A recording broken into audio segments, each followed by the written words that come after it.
Hey everyone, welcome to episode 240, Cool Characters.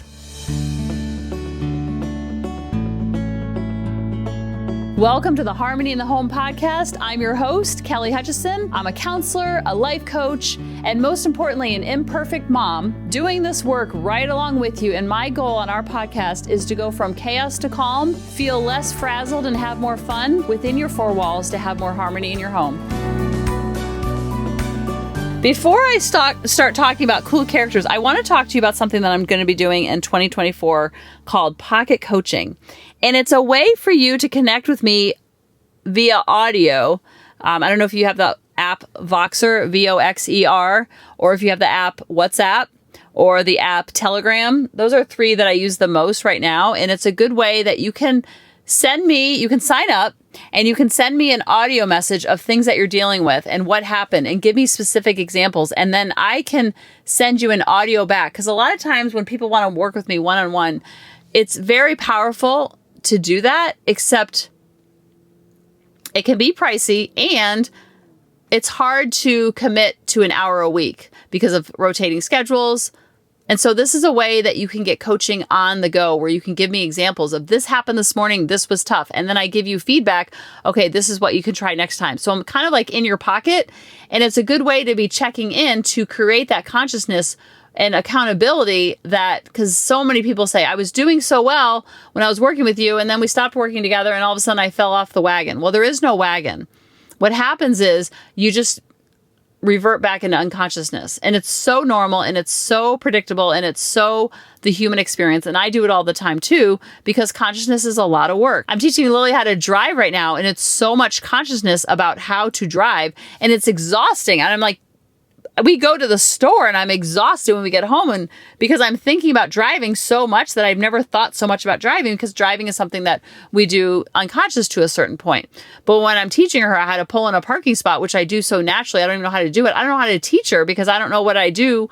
So I'm just kind of winging it, but I'm so exhausted because I'm thinking about driving in such a conscious way that's why I'm so tired. And I'm not even the one driving. So the same thing happens when you're working with me or you're working with a coach, is that it's exhausting, but it's effective because it's retraining the brain.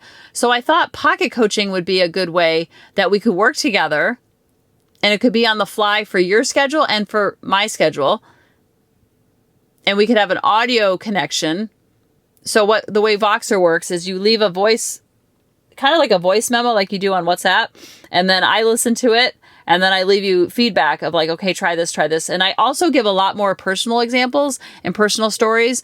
But a lot of my stories are about people in my life that don't want to be on the podcast, which I don't blame them. So as long as you commit to confidentiality with me, that you're not going to be sharing these stories, but just different things that happen with my kids or when I was teaching or with David or with friends or with family members. And so it's a good way for me to share specific examples that I sometimes can't share on the podcast because it relates so well with an example that you're giving me. So we can work together. So send me an email if you're interested at coachingkelly@aol.com and just say pocket coaching. And then we'll work out the details. And I think that would be so helpful for so many. So now we're going to start talking about cool characters. Happy New Year again, everyone. I want to talk to you about something that I did in the schools and the other counselors that I worked with did in the schools. And it was one of the favorite lessons that we did with our students. And the reason why we knew is because they would always ask for the cool characters to come back. So the cool characters were developed by Arliss Perriello and Julie Frizzy. And then Julie Frizzy took the cool characters and she created a book of new cool characters. And if I would work with a kindergarten class, I would see those same students in 5th grade and they'd say, why don't you bring me back why don't you come back to our class and talk about the cool characters? They would remember them year after year after year after year. And the reason why the cool characters work, and I'm sharing it with you, is because it's something that you can utilize in the car, in your talks, and you have to get really creative. And it's kind of a fun way to bring out your silly side, to talk about students that might have been in your class or that you heard about. And they have really funny names, and the names kind of exemplify what their character traits are. Because remember, all children are awesome and all children are flawed. They all are flawsome, just like adults are. And so the cool characters talks about the awesome sides of kids and also the flawed sides of kids. But it's a way to talk to them about behavior in an indirect way where they don't put their defense walls up. Because when we talk to our kids, I need to talk to you. Your behavior is this, your behavior is that. Then their walls go up or they get really sullen and they feel like they're not good enough and they shut down. So they either put their walls up and get defensive, or they're just like, I'm not good enough. They feel bad. They don't change because they're coming from a place of shame and guilt.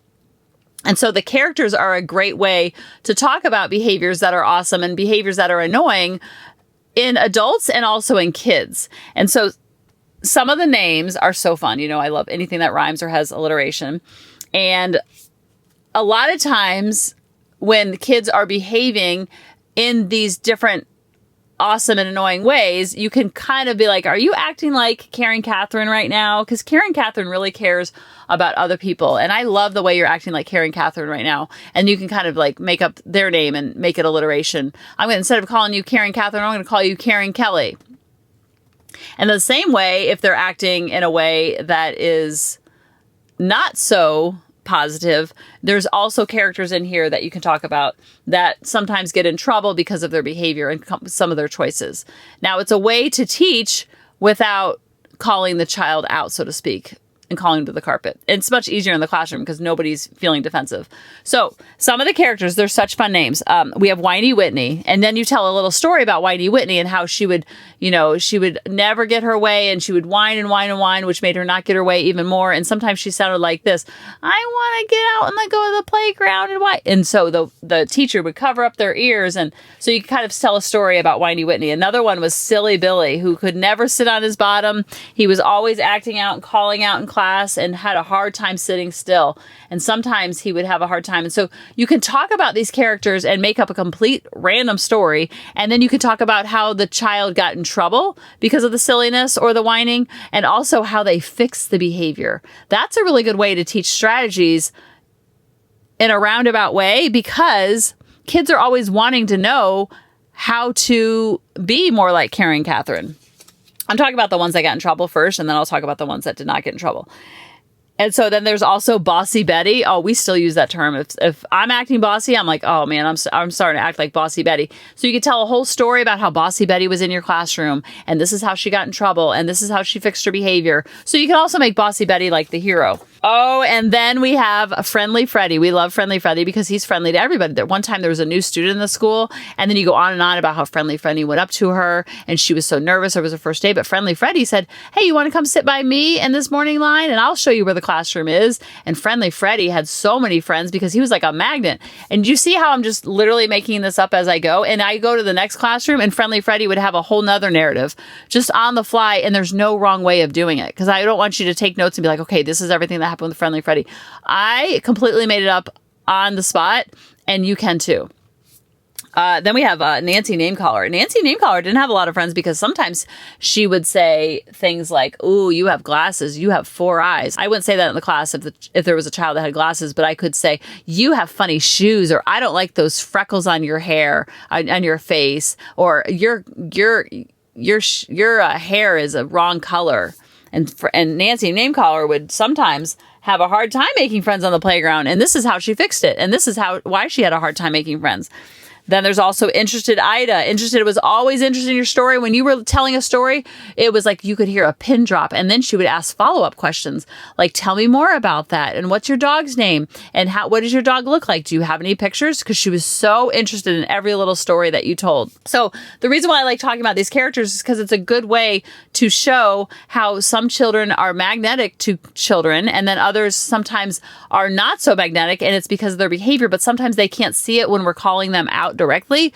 So you can call them out and teach them, not call them out, but you can teach them indirectly through these different characters. Nancy Namecaller, we already went over her. Karen Catherine, we talk about Karen Catherine all the time, and she's kind of like Interested Ida, where Karen Catherine cares about you. If you fall down, she helps you up. So you're also giving a lot of different strategies and a lot of different examples of how Karen Catherine acts caring. And every child is like Karen Catherine, and every child is like Nancy Namecaller. So you're just calling out those different parts of the child without making them feel bad, so to speak.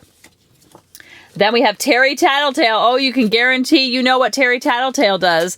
So Terry Tattletale, sometimes if you were on the wrong page in math, Terry Tattletale would be like, she's supposed to be on 47 and she's on only 46.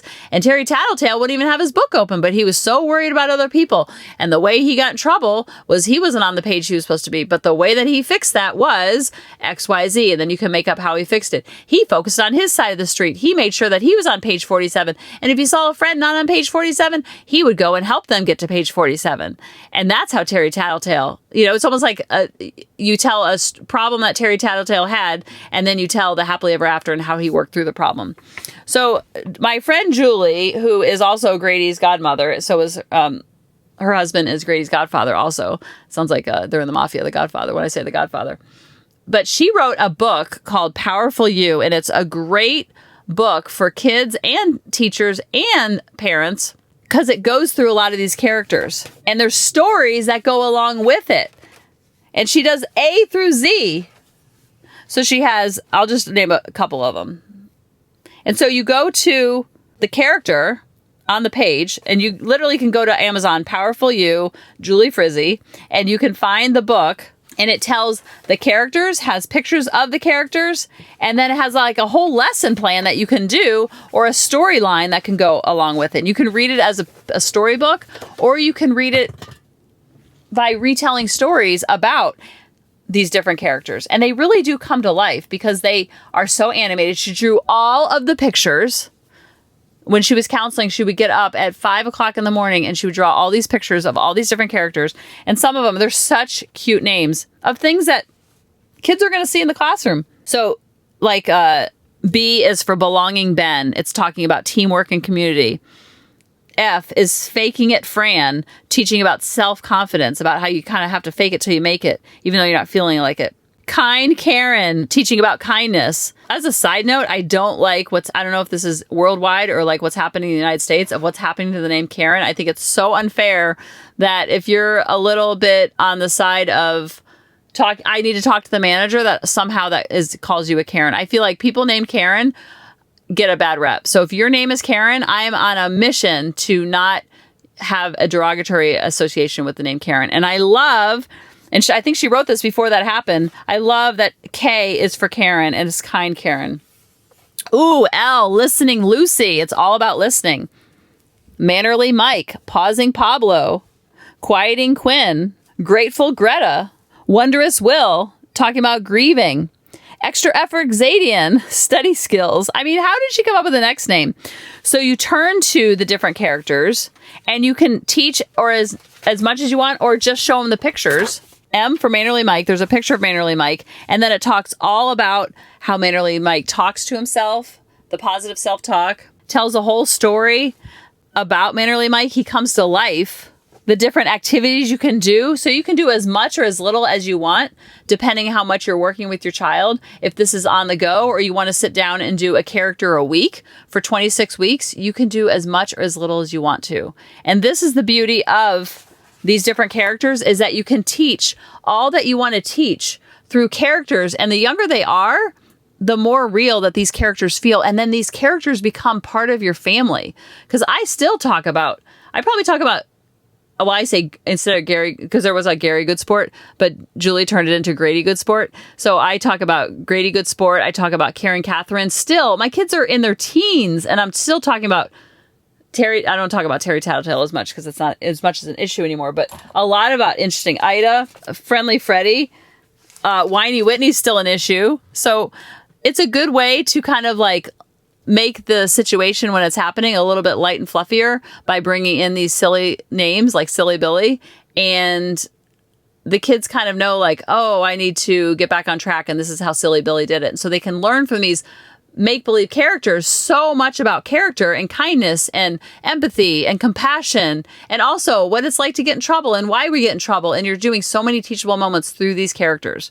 So if this is something you're interested in, go to Amazon.com or you can go to Julie's website. She has so much there. You can go to powerfulyou.info and she has a whole website with so many resources for parents, for teachers, and for kids as well, about stretching, about mindfulness, about deep breathing, lots of activities, lots of resources for you and your kids and your families And if you're a teacher or counselor, you have hit the jackpot. Let me know how you're using it in your family and in your four walls to have more harmony in your home. And I love you guys, and I'll talk to you next week. Bye-bye. Hey mamas, thanks for listening. If you had any ahas, clicks, or those lightning bolt moments while listening, you have to check out my free parenting bootcamp, where we take all of this to the next level and we try to create even more awakenings for ourselves so that we can connect more with our kids and never yell at them again. You can sign up at www.coachingkelly.com. And if you really want to fill up my love cup, send me an email of what your aha was, what your click was, what was that lightning bolt moment while you were listening.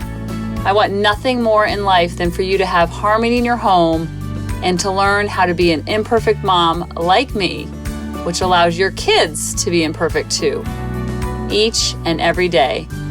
Thanks for listening.